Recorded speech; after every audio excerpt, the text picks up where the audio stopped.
Okay, we're back, and our pork butts and our brisket have been in the SRG 400 overnight for about 12 hours. When we open this door, we're going to see something of beauty. The meat's ready.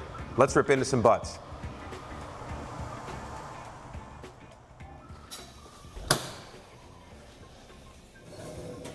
Wow, the smell in here is incredible right now. This butt is looking super tender. All of our scoring has really paid off here. It all came apart on the top. It opened up the meat, allowed those fat cubes to render up beautifully. The premium blend is digged right into the meat here. And we do have a bone-in butt. And if we did this right, the bone should slip out with ease. There we go. The bone comes right out. A couple bonus chunks on there. And now that the bone's removed, let's see how tender this really is with our bare hands. The meat just falls right apart, directly out of the smoker. We can season this further to the inside of the meat and get into making sandwiches right away. You can see the steam and the heat coming right off the butt right now. It's absolutely beautiful, and I can't help myself, but I have to take a bite. That is one tasty butt.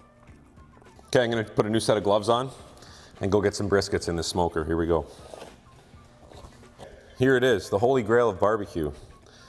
I like to tell people that brisket makes the rules. You can do a cook perfectly, you can spice it perfectly, trim it perfectly, and cook it perfectly, and still, it might turn out to a way that you don't like.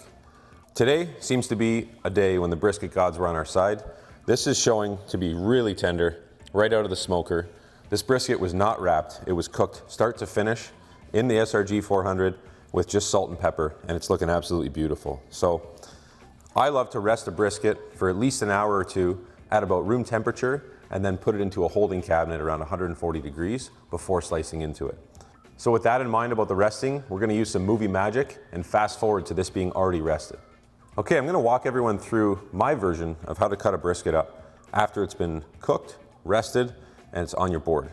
So we can still identify the flat and the point on the brisket like we did when we were spicing it and trimming it. You can see clearly this side is a bit thicker, that's our point side, and this side's a lot flatter, it's our flat side. And those are two different directional muscles that are running opposite each other. So what I'm gonna do is separate them first thing with our nice 12-inch brisket slicer, put it on a bit of an angle, and I choose about halfway. I never do this perfectly, but I like to choose about halfway to where the brisket goes from thin to thick.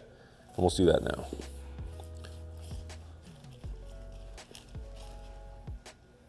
We've got this brisket opened up, and let's talk about what we're seeing. On the outside, we have a beautiful dark crust from the salt and pepper 50-50 mix that we used. And then on the inside, we have a really nice, juicy, brown colored meat with a nice smoke ring that's very prominent around the edge because we did a really heavy cherry smoke on this. So let's get these separated and put one off to the side. Talk about how to break down a brisket with your knife when it's time to serve. We'll start with the flat. I'll put the point off to the side here, and let's get into slicing this thing. I put the fully cooked end to my right, as I'm a right-handed cutter. I start with our slicer, and I'm going to break this entire piece down with parallel cuts going this way. Doing long strokes with the knife, make sure you use the length of it. Start with a nice even opening, and we'll go in to make maybe a 1/4 inch up to a 1/2 inch slice, depending on what kind of stuff you're serving. If this is going on a platter, it presents really nice at about a 1/4 inch, where you can lay out the slices, have a little bit of a fat cap, and we're seeing a really nice result here. And there's our finger test on the brisket. I think it's nice when it just bends over the finger and doesn't fall apart, but if we were to try and pull it apart, it should come apart nice and easy, just like that. This is looking delicious. Quick little sample, just make sure it's all safe. And that's right where I want it to be. Okay, so we've sliced down the flat. I've separated it, put it into a little hotel pan, and we can put that into a warmer with some foil over it, or ideally, you want to have that sliced to serve. It can go onto a sandwich or onto a platter like that, or anything you want to make with it. Let's move on to the point. So the flat was here, obviously. This is the point. We're going to orient the point with a 90-degree turn and slice through it this way now. And that's because of the grain direction of the muscle. So this part of the brisket's actually a combination of the flat that's still running under and the point that's on top. And let's see how the slices look. We'll just go in from the side, aiming for about the same thickness here. and we'll get through a couple of these fatty slices. This still has quite a bit of decal in it, but we can analyze the quality of the meat on the top of the cut to see it's really nicely cooked. The results of these briskets can be credited to two things, I think. Number one, the quality of meat. That's a really important part of the cook. We're using Canadian Prime, which is 1 grade above AAA.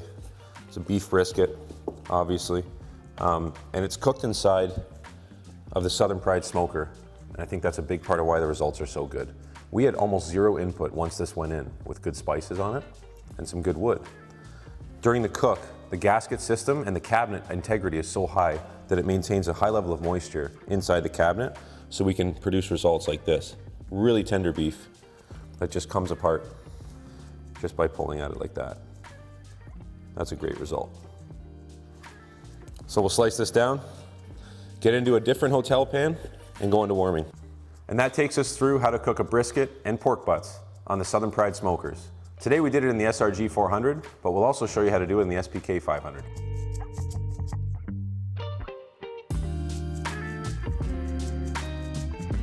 Okay, our Southern Pride SC 300 smoke chef has been working hard on some spatchcock chickens and some St. Louis side ribs. Let's see how the chickens are turning out. The ribs are gonna go for a bit longer. And those chickens are looking absolutely perfect. As always with chicken, we wanna make sure we measure the temperature with a temp probe. I like these thermo pens. They're pretty fantastic and they're a quick read, so you don't have to wait too long. I'm going into the breast meat because that's our thickest part. Showing our internal temperature. It's about 168 degrees Fahrenheit. Absolutely perfect. It's going to maintain a lot of moisture and ensure the entire chicken is food safe and ready to eat. Let's cut one of these down and see how it looks inside.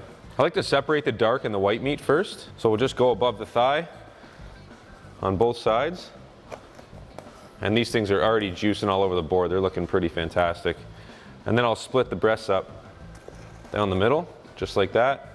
And a really nice way to present it is just to slice on an angle.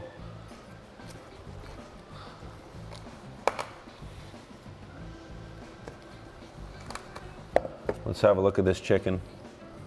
Juicy, little smoke ring, nice and smoky, and it's still steaming because it's so hot. Okay, our breast is all broken down, sliced up, ready to serve. Let's get into the thigh and drumstick. I like to lift the drumstick off the board and find the joint with the knife and just work my way through to the board nice and gently. Separates the drum for a beautiful little handheld, and then our thigh is ready to serve just like that. Can also fillet it and get the meat off the bone if you like, but that looks really beautiful on a plate, and the customer can have some fun picking it up and taking a look at the smoke ring and the color and juice inside of this piece. So to me, that's a perfect barbecue chicken. We spiced it after doing a nice little spatchcock. It's cooked totally evenly through the thigh, the drumstick, the wing, and the breast, and we were able to pull it out of the smoker and cut right into it. Ideally, I want to see everybody letting their chicken rest for about 30 minutes in a holding cabinet or with our smoker on holding function, and that'll let the juices congeal a little bit and so they don't run out and get all over the customer's plate or takeout dish. That was a total cook time of about 1 hour and 10 minutes on these chickens. So we're gonna fast forward a bit to the end of our rib cook cycle and have a look and see how they turn out. All right, we're back at the smoker, the Southern Pride SC 300 Smoke Chef. Our ribs are in there and they should be done by now, but we're gonna do the tong test to see if they're really done.